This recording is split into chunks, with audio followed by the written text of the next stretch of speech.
Kapag iniisip natin ang salitang positibo, siguradong iniisip din natin na ito'y kaligayahan. Gayunpaman, ang kaligayahan ay hindi lamang uri ng pagiging positibo. Maraming mga paraan upang maging mas positibo tayo sa buhay. Kahit na nakakaranas ka ng kalungkutan, galit o mga hamon, meron pa rin tayong kakayahan upang pumili ng positibong damdamin. At may paraan din tayo kung paano mag-isip ng tama. Sa katunayan, ang ating emosyon ay literal na binabago ang ating katawan. Marami sa ating mga karanasan sa buhay ay isang resulta kung paano natin binibigyang kahulugan ang nangyari sa ating paligid. Sa halip na pigilan o subukang alisin ang mga negatibong damdamin, pwede nating bigyang kahulugan at tugunan ang mga ito sa ibang paraan. Sanayin mo na pakalmahin ang iyong isipan. Habaan mo ang iyong pasensya at pagtiyagaan mo. Magiging positibo ka rin. Kung gusto mong maging tunay na positibo, simulan mo ito sa sarili mo. Number 1. Tanggapin mo ang iyong sitwasyon.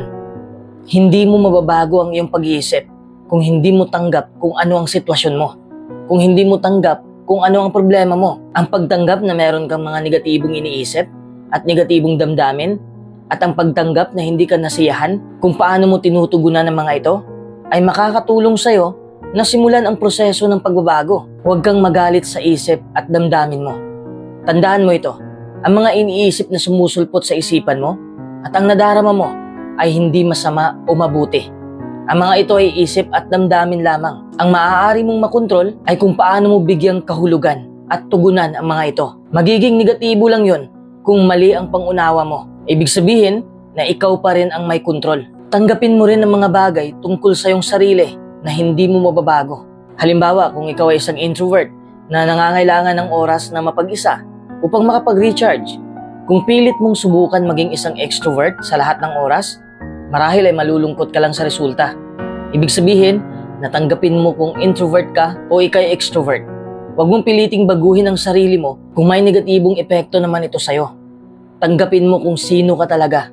You can then feel free to develop that self into the most positive self you can be. Number 2. Dapat may layunin ka. Mahirap maging positibo kung wala kang layunin sa buhay. Ang mga layunin ay nagbibigay sa atin ng isang mas positibong pananaw sa buhay. Ang pagtakda ng isang makatotohanang layunin ay maaaring makapagpataas ng iyong kumpiyansa at mapatatag ang iyong buhay kahit na hindi mo pa nakakamit kaagad ang layunin mo. Setting goals that are personally meaningful to you and align with your values will help you achieve them and will help you move forward in your life. Kahit maliit na layunin man yan, mas okay na yon kaysa wala kang layunin. Magsimula ka sa maliit na layunin hanggang sa may panibago ka na namang layunin sa buhay. Kahit mabagal ka, basta't wag mo lang sukuan ang layunin mo. Dapat specific ang layunin mo. Madali namang magtakda ng layunin. Ang problema ay nahihirapan ka kung paano simulan. Kaya mas mahalaga na mag-umpisa ka muna sa maliit. Dapat positibong salita ang gamitin mo sa iyong layunin. Pinapakita ng pananaliksik na mas malamang na makamit mo ang iyong mga layunin kung positibong salita ang gagamitin mo. Halimbawa, hindi na ako pwedeng kumain ng junk food. Yan ay hindi ka pakipakinabang na layunin. Mas lalo ka lang magigilty sa ginagawa mo kasi negatibong salita yan eh. Palitan mo yan ng dapat kumain lamang ako ng gulay at prutas. Yan ang halimbawa ng positibong salita. Keep your goals based on your own actions. Hindi pwedeng ikaw ang mag-set ng goals para sa iba o ang iba ang magtakda ng layunin para sa'yo. Tandaan mo na hindi mo makukontrol ang ibang tao at hindi ka rin nila makukontrol. Halimbawa, kung patitigilin mo sila sa paninigarilyo, hindi sila titigil hanggat hindi sila magpasya. Set goals that depend on what you can control. Number 3, magmahal ka. Hindi ibig sabihin na partikular lang na tao ang mahalin mo. Mahalin mo ang lahat ng bagay o tao sa mundo. Paano ka maging positibo kung galit at puot ang nakabalot sa buhay mo? Extend the feelings of love you already feel for your closest family members and extend it to others in the world. Makikita mo kagad ang positibong epekto nito. Love is good for your mental health. Maiibsan ang iyong depression at anxiety. Number 4, ibuhos mo lahat sa sulat. Ang dahilan kung bakit isusulat mo ay para makita mo at maunawaan mo kung ano ba talaga ang problema mo. Lahat ng emosyon mo, isulat mo. Saan ba galing ang mga kanta? Sa emosyon at karanasan ng mga manunulat. Makakatulong ang pagsusulat na makita ang lahat ng mga emosyonal na karanasan sa bawat araw mo. At madali mong matukoy kung saang banda ang nangangailangan ng pagsasaayos. Matutulungan ka rin itong ituon ang pansin sa iyong mga positibong karanasan upang mas malamang na alalahanin mo ito sa paglaon. Huwag mong isulat ang mga hindi mo gusto. Kapag nakapokus ka lang sa mga ayaw mo, mas lalo kang maging negatibo sa buhay. Write down what you felt without judging it as either good or bad. Bibigyan kita ng halimbawa. Nasaktan ako dahil sinabihan niya ako na pangit. Sa halip na yan ang isulat mo ang iyong pagtugon. Paano mo sasagutin yan? Sinabihan man niya ako na ako'y pangit, but someone else can't define me or my worth. Only I can do that. O diba mas effective ang positibong pagtugon?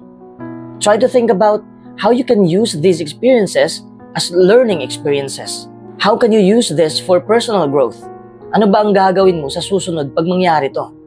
Halimbawa, sa susunod na pagsabihan ako ng masasakit na salita, alalahanin ko na hindi ako maniniwala sa sinasabi nila. Sasabihin ko rin sa taong yon na ang kanyang mga salita ay nakakasakit na at tunay na nasaktan ng aking damdamin upang malaman niya na mahalaga rin ang aking emosyon. Number 5, mapagpasalamat. Lagi ko na itong sinasabi sa mga videos natin. Paano ka maging positibo kung hindi ka grateful sa mga bagay na nasa sayo na? Practice active gratitude. Hindi lang yan hanggang pakiramdam na lang. Dapat inaaksyonan mo rin. Ang pagpapasalamat ay may hatid na kabutihan sa buhay natin. It changes our perspective almost immediately.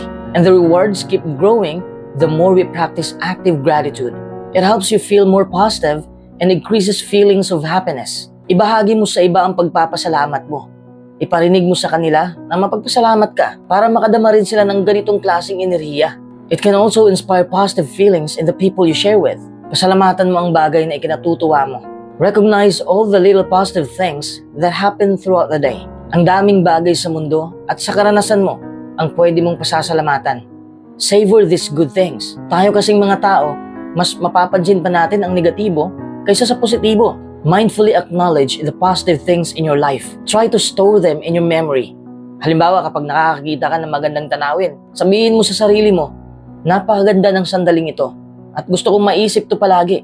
Sa oras na papasok ang negatibo sa isip mo, alalahanin mo lang ang mga magagandang bagay na nakikita mo. Number 6, dapat positibo ang iyong pananaw.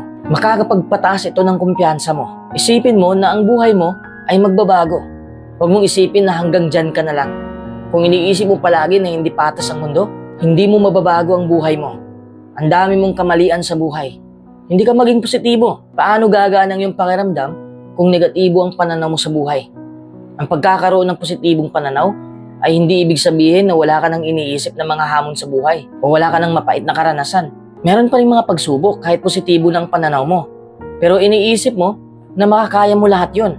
It chooses to interpret them differently. Tanggapin mo ang tunay mong sitwasyon at ihanda mo ang iyong sarili na harapin ang bawat pagsubok. Dapat mong tanggapin na hindi mo makukuha kagad ang pinangarap mo at kailangan mo pang paghirapan ang mga ito. Number 7. Huwag mong iwasan ang negatibo. Isa sa mga pagkakamali na ginagawa ng mga tao ay sinusubukan nila na iwasan o binaliwala ang mga negatibong karanasan. Iniiwasan dahil masakit, di ba? Gayunpaman, kapag pipigilan mo o binaliwala mo ang mga negatibong ito, ay talagang nakakadagdag pa ng negatibo sa iyong buhay. Hindi yan mawawala. Consider how you can reframe these experiences. May matutunan ka ba sa mga ito? May maraming mga imbintor na nagkamali ng maraming beses. Sa halip na sumuko o umiwas sila, mas lalo pa nilang pinag-aralan ang mga pagkakamaling yun. Anong resulta? Nagtagumpay ang imbensyon. Instead of letting yourself immediately respond to a challenge or negative experience with negativity, take a step back and examine the situation. What really went wrong? What is really at stake? What can you learn from this to do differently next time? Has this experience taught you to be kinder, more generous, wiser, stronger? Taking a moment to reflect on the experience rather than automatically seeing it as negative will help you reinterpret it. Number 8, gamitin mo ang iyong katawan. Ang katawan at isipan mo ay konektado. Kung nahihirapan kang magpakapositibo, ibig sabihin, ang katawan mo'y wala sa tamang paggalaw. Ang postura mo ay may malaking impact sa pamumuhay mo. Try standing up straight. This is called a power pose. It can actually help you feel more confident and optimistic. Tapos ngumiti ka. Kahit masaya ka man o hindi, Kapag ngumiti ka, mapapaganda nito ang iyong mood. Magsuot ka ng mga damit na komportable sa'yo. Makakapagpagaan rin yan ng mood mo. What you wear affects how you feel. Find clothes that make you feel good about yourself and wear them, no matter what society tries to say about it. Number 9, mag-ehersisyo ka. Palagi ko na rin itong sinasabi. Kapag mag-ehersisyo ka, magre-release ang katawan mo ng chemicals. Ang chemicals na ito ay tinatawag na endorphins. Makakatulong ito sa paglaban ng depresyon at anxiety mo. Mas lalo kang mapapakalma nito. Kahit 30 minuto lang ng physical activity, malaking tulong na yon. Number 10, baguhin mo ang sarili mo. Paano ka maging positibo kung negatibo ang pagkatao mo? Paano mo mababago ang paligid mo kung hindi mo mabago ang sarili mo? Create life from within. If you want more success, focus on all the ways that you are already successful. If you want more love, focus on all the people that already care about you and the abundance of love you have to give to others. If you want to create greater health, focus on all the ways that you are healthy. Focus on the good things. Number 11, huwag kang masyadong seryoso. Paano ka maging positibo kung pati maliit na bagay ay siniseryoso mo? Minsan kasi sa buhay natin, may mga maliit na bagay na akala natin ay big deal na yon. Pero nung tayo umiwas, nalaman natin na hindi pala. Yung material na bagay, akala natin magdudulot ng kasiyahan sa atin. Pero hindi naman pala. Siniseryoso natin ang mga bagay na wala namang maidudulot na kaligayahang pagmatagalan. We only need 5 basic things to flourish in life. Number 1, positibong emosyon.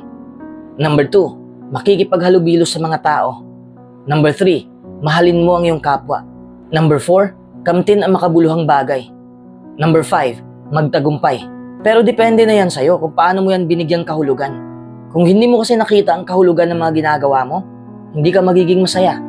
Material things really won't make you happy. Number 12, gawin mo ang mga bagay na gusto mo. Simple lang naman to, pero mahirap gawin. Bakit mahirap? Hindi mo kasi alam kung ano ang gusto mong gawin sa buhay. Alam kong abalang-abala ka sa maraming bagay. Sana naman ay may oras ka sa mga bagay para sa sarili mo. When you do something that you love, you are distracted from being sad or negative. Number 13, layuan mo ang negatibong impluensya. Madali lang kasi tayong mahawa sa mga negatibong tao na nakapaligid sa atin. Kung alam mo ang negatibong bagay, dapat layuan mo na kaagad bago ka pa mahawa nito. May malaking impact dito ang mga kaibigan mo. Bad influence ba sila sa buhay mo? Anong desisyon mo? If your friends are always being negative, consider sharing your own positivity process with them. Encourage them to learn ways of being positive too. Kung hindi nila tatanggapin ang positibong pamumuhay na ibinabahagi mo sa kanila, oras na para ikaw na lang ang lumayo. Do only what you feel comfortable with. If you don't feel comfortable doing something, you're likely to feel bad about doing it. That doesn't make for a positive experience. Learning to say no to things you don't want to do can help you feel stronger and more at ease with yourself. Number 14, labanan mo ang negatibong pag-iisip. Hindi ibig sabihin na puwersa mong tanggalin. Hayaan mong pumasok at hayaan mo itong lumabas. Ikaw lang kasi ang pinakakalaban ng sarili mo. You can become your own harshest critics. Each time you encounter a negative thought, take the time to challenge it. Marami kasi tayong negatibong iniisip eh. Hindi ko yan kaya. Napakalaking impact ito sa buhay mo. Kapag kasi sinabi mo kaagad na hindi mo kaya, titigil na rin ang pagkilos mo. Kaya nga wala kang naabot sa buhay dahil iniisip mo palagi na hindi mo kaya at wala nang pagkakataon. If you find that you frequently have negative thoughts about yourself or about other people, make it a habit to find positive things to say about yourself. Alam kong may mahanap kang positibo sa sarili mo.